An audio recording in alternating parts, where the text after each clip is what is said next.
Iran Israel जंग का आज 8वां दिन और पहले दिन जिस तरह का अटैक हुआ था उसमें supreme leader Ayatollah Ali Khamenei की भी मौत हुई है और उसके बाद से लगातार दुनिया में अलग अलग जगहों पर विरोध प्रदर्शन भी हो रहे हैं। दिल्ली में एक बार फिर से ईरान के समर्थन में लोग उतरे हुए हैं और यहां एक बार फिर से प्रदर्शन हो रहा है। इससे पहले ईरान एम्बेसी जो दिल्ली में, वहां पर एक कॉन्डोलेंस मीट भी रखी गई थी। वरुण सिन्हा मेरे सहयोगी इस वक्त हमारे साथ जुड़ गए। वरुण, दिल्ली में एक बार फिर से ईरान के समर्थन में लोग वहां पर उतरे हुए हैं, एहतजाज हो रहा है, प्रोटेस्ट हो रहा है अमेरिका और इजराइल के खिलाफ। देखिए, मैं इंडिया इस्लामिक सेंटर में हूं और सीधे तौर पे शोक सभा का आयोजन यहां पर किया गया। यहां पर जितने लोग आए वो इस बात का कहीं ना कहीं शोक मनाते नजर आए कि जो हालात जो पर कल वो किसी देश के साथ हो सकती है। कुछ लोग मेरे साथ यहाँ पर मौजूद हैं, हाथों में काली पट्टी बांध कर आए हैं अपना विरोध जताने के लिए और बहुत सीधे सधे शब्दों में इन्होंने अपनी बात को रखा। आज यहाँ तमाम वक्ता भी आए, सब ने अपनी बात को, ईरान के राजदूत भी यहाँ पर, एम्बेसडर भी पहुंचे थे। आप लोग क्या सोच रहे हैं, इस हालात को कैसे देख रहे हैं? देखिए, जिस तरह से अमेरिका इजराइल ने ईरान पे जो हमला किया है, एक तो ये अवैध है, इलीगल है और दुनिया के अंदर कोई आवाज़ नहीं उठा रहा है। और ये हमला पहले भी हुआ, फ़िलिस्तीन पे हुआ, रमज़ान के महीने में हुआ, पवित्र महीने के अंदर हुआ। यूएनए नाम की दुनिया के अंदर कोई चीज़ दिखाई नहीं देती है। यही ईरान था, हम जिस खड़े में हैं, हमारा पुराना दोस्त है। अभी पुलवामा का हुआ था तो उसने कहा था कि को सर्जिकल स्ट्राइक होनी चाहिए। उससे पहले सिख भाई मारे गए, कश्मीर में जुल्म हो रहा था, पंडित पलायन कर रहे थे, तो भी एम्बेसी से भी आवाज़ उठती थी दिल्ली से और ईरान तेहरान से भी उठती थी। और आप किस तरह से, दुनिया खामोश है, आप सरेंडर कर दें। किस बात पे सरेंडर कर दें? राम मंदिर है हमारा अयोध्या में, कितना शान का, आस्था का, हम बैतुल मुक़द्दस की मांग कर रहे थे तो फ़िलिस्तीन पे हमला करके उस पर ख़त्म कर दिया।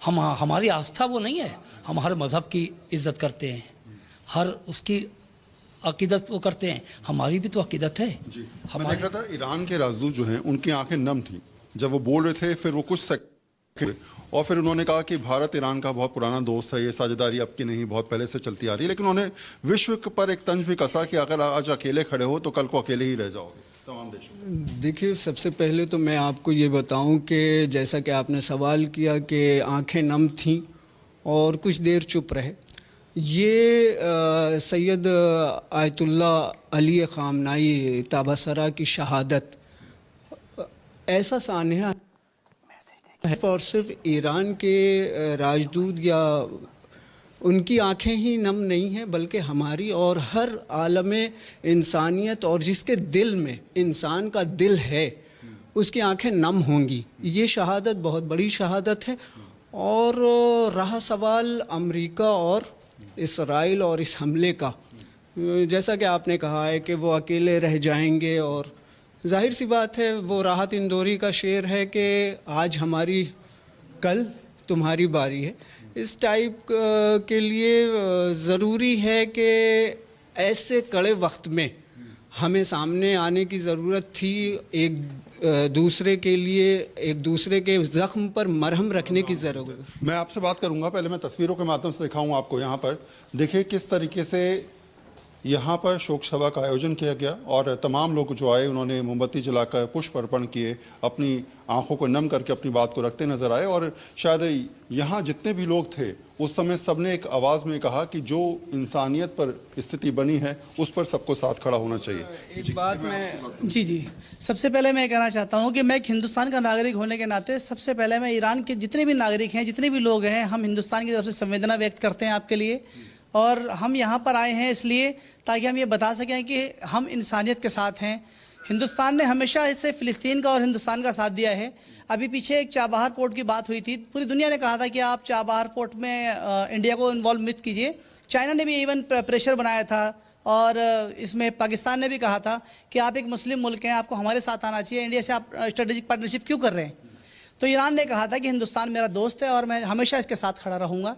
तो हिंदुस्तान ने हमेशा चाबहार का साथ दिया था और इंडिया जो ईरान है, ईरान हमेशा से इंडिया का दोस्त रहा है और हम इस शहादत के साथ ये कहना चाहते हैं कि हम हिंदुस्तान के जितने भी लोग हैं ईरान के साथ खड़े हैं। हमारी संवेदनाएं खामनेई साहब के लिए हैं। मैं एक वीडियो देख रहा था, खामनेई साहब ने ये बताया कि अंग्रेज़ों ने हिंदुस्तान पे कितना जुल्म किया, कितने लोगों को मारा। तो खामनेई साहब कहीं ना कहीं सॉफ्ट कॉर्नर हमारे लिए बहुत रखते थे और हम उनकी श्रद्धांजलि देते हैं ईरान के लोगों को। और हम ये कोशिश करते हैं कि जो लोग यहाँ पर नेगेटिव मैसेज फैला रहे हैं, मिठाइयाँ बांट रहे हैं और चीज़ कर रहे हैं, तो हम उनसे भी ये कहते हैं कोई भी धर्म ये मैसेज नहीं देता कि आप किसी की शहादत पर, किसी की मौत पर मिठाइयाँ बांटें या खुशियाँ मनाएं। कुछ लोग, आप लोग यहीं पे रहिएगा, मैं आप लोगों से बात करूंगा। मैं आपसे जानना चाहूँगा, आप यहाँ पर आई हैं, इतनी दूर से आई हैं, जब कई सारी महिलाओं की आंखें नम देख रहा था जब बात हो रही थी, आपकी आंखों में मैं अभी भी देख रहा हूँ स्थिति, क्या कुछ नहीं, मैं नहीं बोल पाऊंगी।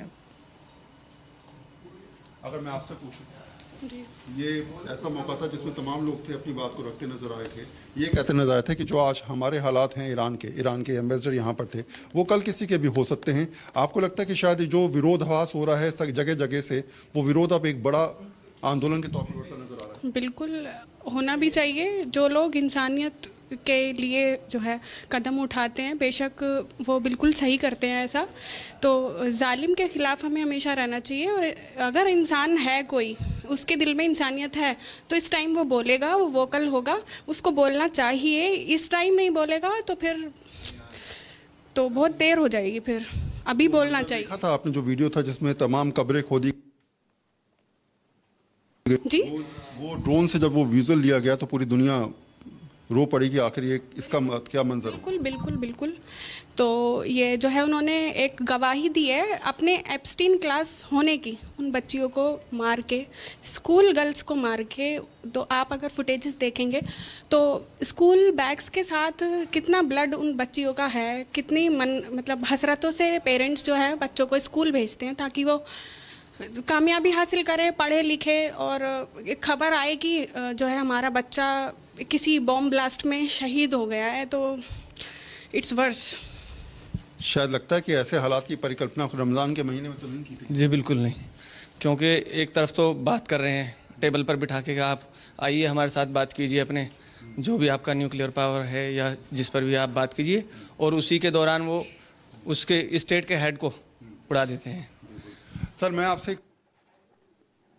हालात को देखकर आपको लगता है शायद मिडिल ईस्ट में ईरान का अकेला पड़ जाना या फिर ऐसे हालात तय कर देना कि सब की सब एक तरफ और ईरान एक तरफ, ऐसी स्थिति या फिर सबने हाथ खड़े कर दिया? ये स्थिति सिर्फ बनाई जा रही है मीडिया के तहत। ये ईरान ने पहले कहा था कि जो जो देशों में यूएस के बेस है वहां पर वो हमला करेंगे, लेकिन मीडिया क्या कर रहा है, इसको शिया सुन्नी का रंग दे रहा है साफ तौर पर, क्योंकि ईरान में शिया बहुल्य है और बाकी जगह पे सुन्नी पर। मेरा सवाल वरुण मेरे साथ आप बने रहिएगा। एक बड़ी खबर इस वक्त आपको बता